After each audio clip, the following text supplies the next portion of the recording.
ইতিমধ্যেই রান্নার gas cylinder নিয়ে ভয়ঙ্কর ঘোষণা করল কেন্দ্রীয় সরকার। পাশাপাশি মহিলাদের জন্য নতুন নিয়ম ঘোষণা করল মোদী সরকার, যা এই ভিডিওটিতে আপনাদেরকে একদমই ডিটেলসে জানিয়ে দেব।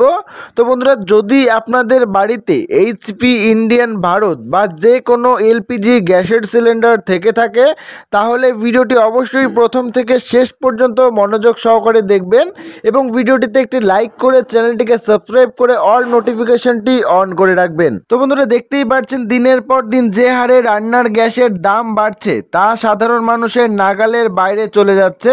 কিন্তু কেন্দ্রীয় সরকার যেখানে প্রধানমন্ত্রী উজ্জ্বলা যোজনার আওতায় ফ্রিতে ভর্তুকি দেয়, সেখানে অনেকেই কিন্তু ভর্তুকি থেকে বঞ্চিত হচ্ছেন।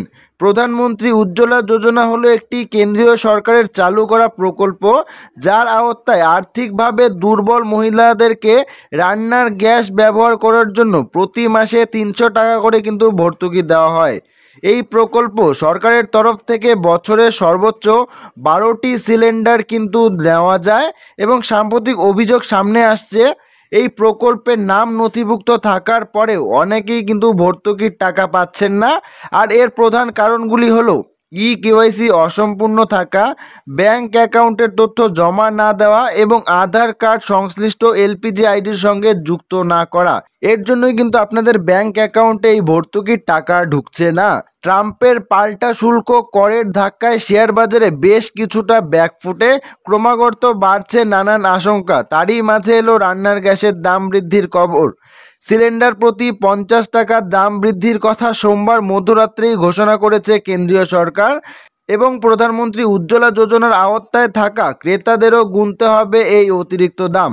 তো বন্ধুরা, বুঝতেই পারছেন এমনিতেই কিন্তু সিলিন্ডার প্রতি 50 টাকা করে দাম বৃদ্ধি করা হয়েছে সোমবার মধ্যরাত্রির পর থেকে।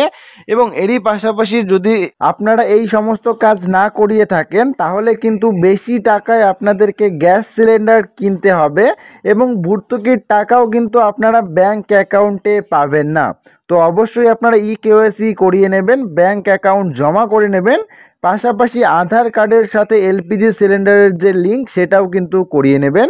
এবং ভিডিওটি ভালো লাগলে ভিডিওটিতে একটি লাইক করে চ্যানেলটিকে সাবস্ক্রাইব করে নেবেন। ধন্যবাদ।